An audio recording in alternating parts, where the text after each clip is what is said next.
অহাকাইলৈ 25 October within 25 October LPP 5,500টা পদৰ finalist প্ৰকাশ পোৱাৰ কথা ইতিমধ্যে শিক্ষামন্ত্ৰীয়ে ঘোষণা কৰিছিলে আৰু এই 5,550টা পদৰ শেহতীয়া আপডেট লগতে এই যি 35,000 নিযুক্তি প্ৰক্ৰিয়া চলি আছে এই নিযুক্তি প্ৰক্ৰিয়াৰ নিযুক্তিপত্ৰসমূহ বিতৰণ কেতিয়া হ'ব আৰু লগতে DW অধীনৰ আৰু যি 4,500টা LPP পদৰ ইতিমধ্যে বিজ্ঞাপন প্ৰকাশ পাইছিলে সেইসমূহৰ নিযুক্তি প্ৰক্ৰিয়াৰ কাম কেতিয়া নিশ্চিত হ'ব গোটেইখিনি সামৰি আজিৰ ভিডিঅ'টো প্ৰস্তুত কৰিব বিচাৰিছোঁ ভিডিঅ'টো প্ৰথমৰ পৰা শেষলৈকে চাব DW অধীনৰ LPP 5,550টা পদৰ ফাৰ্ষ্ট প্ৰভিশ্যনেল মেৰিট লিষ্ট প্ৰকাশ হোৱাৰ পিছতে ছেকেণ্ড প্ৰভিশ্যনেল মেৰিট লিষ্ট প্ৰকাশ পাব বুলি বহুতেই আশা কৰি আহিছিলে বা ভাবিছিলে আৰু এই ফাৰ্ষ্ট প্ৰভিশ্যনেল মেৰিট লিষ্ট প্ৰকাশ পোৱাৰ লগে লগে তাৰ লগত কেইবাটাও DW পৰা নটিফিকেশ্যন প্ৰকাশ পাইছিলে যেনেকুৱা ছিংগল পষ্ট ছিলেকশ্যন কৰাৰ কাৰণে যিসকলে মাল্টিপল পষ্ট ছিলেকশ্যন হৈছিল অৰ্থাৎ বোথ LPP লগতে কিছুমান মাল্টিপল ডিষ্ট্ৰিক্ট ছিলেকশ্যন হৈছিলে সিহঁতসকলৰ কাৰণে ছিংগল পষ্ট ছিলেকশ্যন কৰাৰ কাৰণে নটিফিকেশ্যন প্ৰকাশ পাইছিলে তাৰ লগতে NIS প্ৰাৰ্থীসকলৰ কাৰণে নটিফিকেশ্যন আহিছিলে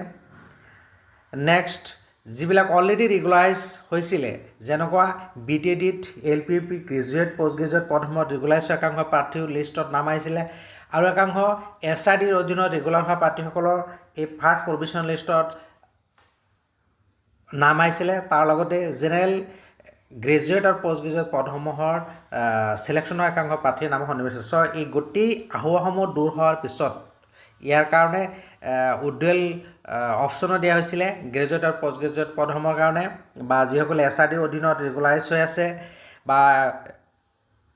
BTDৰ অধীনত LPP হওক নাইবা GT/PGTৰ অধীনত যিসকল অলৰেডি ইংগেজ হৈছে সিহঁতসকলৰ কাৰণে উড্ডেল অপশ্যন দিছিলে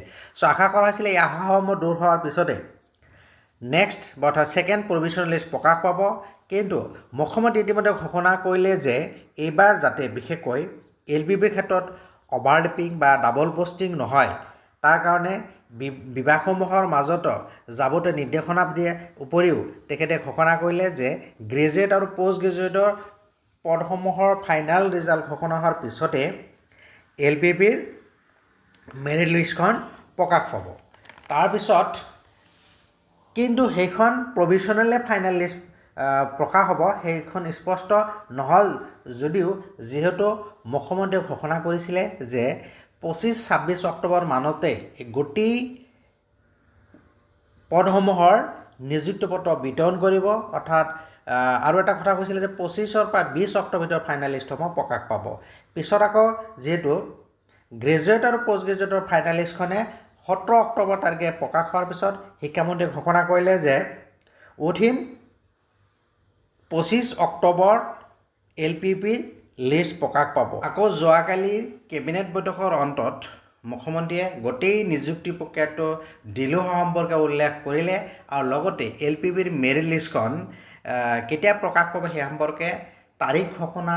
নকৰিলে যদিও উইথিন অক্টোবৰ অৰ্থাৎ অক্টোবৰ মাহৰ ভিতৰতে প্ৰকাশ পাব বুলি তেখেতে উল্লেখ কৰিলে আৰু লগতে তেখেতে আৰু এটা কথা উল্লেখ কৰিছে যে নৱেম্বৰৰ 1 তাৰিখৰ পৰাহে ডিপাৰ্টমেণ্টৰ লটাৰী আৰম্ভ হ'ব অৰ্থাৎ বিশেষকৈ ADRE পোষ্টৰ ক্ষেত্ৰত তেখেতে কৈছে যে কোনটো বিভাগত কোনে নিযুক্তি লাভ কৰিব সেইসমূহ লটাৰী 1 নৱেম্বৰৰ পৰা ষ্টাৰ্ট হ'ব তাৰপিছত ADRE পৰা সেই ডিপাৰ্টমেণ্টলৈ যাব তাৰপিছত ডিপাৰ্টমেণ্টে আকৌ পোষ্টিং অৰ্ডাৰসমূহ ৰেডি কৰিব এই গোটেইখিনি হওঁতে প্ৰায় 15 দিনমান সময় লাগিব অৰ্থাৎ নৱেম্বৰৰ 15 তাৰিখৰ পিছতহে নিযুক্তি পত্ৰসমূহ লাভ কৰাৰ সম্ভাৱনা আছে ইয়াৰ লগতে শিক্ষামন্ত্ৰীয়ে আৰু এটা কথা গুৰুত্বপূৰ্ণ কথা উল্লেখ কৰিছে যে এই যি গ্ৰেজুৱেট আৰু পষ্ট গ্ৰেজুৱেটৰ ইংগেজ প্ৰাৰ্থীসকলৰ উদ্যোগৰ কাৰণে যি নটিফিকেশ্যন প্ৰকাশ পাইছিলে ইয়াৰ ফলত LPPৰ মেৰিট লিষ্টত নতুনকৈ 850জন প্ৰাৰ্থী সোমোৱাৰ সম্ভাৱনা আছে বা 850জন প্ৰাৰ্থীৰ নাম সোমাব কিন্তু ইয়াৰ লগতে যেহেতু উদ্যোগৰ ক্ষেত্ৰত SRD প্ৰাৰ্থী আছিলে লগতে BTD অলৰেডি এংগেজ হোৱা LPP GT আৰু PGT প্ৰাৰ্থী আছিল এইসমূহ প্ৰাৰ্থী উজ্জ্বলৰ ফলত ভালেখিনি নতুন প্ৰাৰ্থীৰ ইয়াতে নাম সোমোৱাৰ সম্ভাৱনা আছে গোটেইখিনি স্পষ্ট হ'ব পৰৱৰ্তী লিষ্ট প্ৰকাশ হোৱাৰ পিছতে নৱেম্বৰ মাহৰ ভিতৰতে এই গোটেই পদসমূহৰ ADRE হওক তাৰপিছত এলিমেণ্টেৰী লেভেল ছেকেণ্ডেৰী লেভেলৰ GT PGT হেল্থ ছেক্টৰ হওক গোটেইখিনি বা আছাম কনষ্টেবলৰ এই পদসমূহৰ নিযুক্তি পত্ৰসমূহ নৱেম্বৰৰ ভিতৰত লাভ কৰিব অৰ্থাৎ নতুন চাকৰি যোগদান কৰিবলৈ সক্ষম হ'ব আৰু এই প্ৰক্ৰিয়াটো শেষ হৈ যোৱাৰ পিছতে DW অধীনৰ যি 4500টা পদৰ ইতিমধ্যে বিজ্ঞাপন প্ৰকাশ পাইছিলে সেই পদসমূহৰ ভেৰিফিকেশ্যন প্ৰক্ৰিয়া আৰম্ভ হ'ব ইতিমধ্যে শিক্ষামন্ত্ৰীয়ে সেই সম্পৰ্কেও উল্লেখ কৰিছে যে এই DW অধীনৰ 5550টা পদৰ নিযুক্তি হৈ যোৱাৰ পাছতে অৰ্থাৎ নৱেম্বৰ মাহত যিহেতু এই পদসমূহৰ নিযুক্তি হৈ যাব তাৰ পিছতে যেহেতু সন্মুখত আকৌ ইলেকশ্যন আছে গতিকে ডিচেম্বৰ মাহৰ প্ৰায় হয়তো পৰৱৰ্তী যি 4500টা পদৰ ভেৰিফিকেশ্যন প্ৰক্ৰিয়াৰ কাম আৰম্ভ হোৱাৰ পূৰ্ণ সম্ভাৱনা আছে মই এই ভিডিঅ'টোৰ যোগেদি গুৰুত্বপূৰ্ণ খবৰটো জনালোঁ ভিডিঅ'টো ভাল লাগিলে লাইক আৰু শ্বেয়াৰ কৰিব আৰু এনেকুৱা ধৰণৰ গুৰুত্বপূৰ্ণ বাতৰিৰ বাবে যিসকলে চেনেলটো ছাবস্ক্ৰাইব কৰে চেনেলটো ছাবস্ক্ৰাইব কৰি নটিফিকেশ্যন বেলটো অল কৰি দিব থেংক ইউ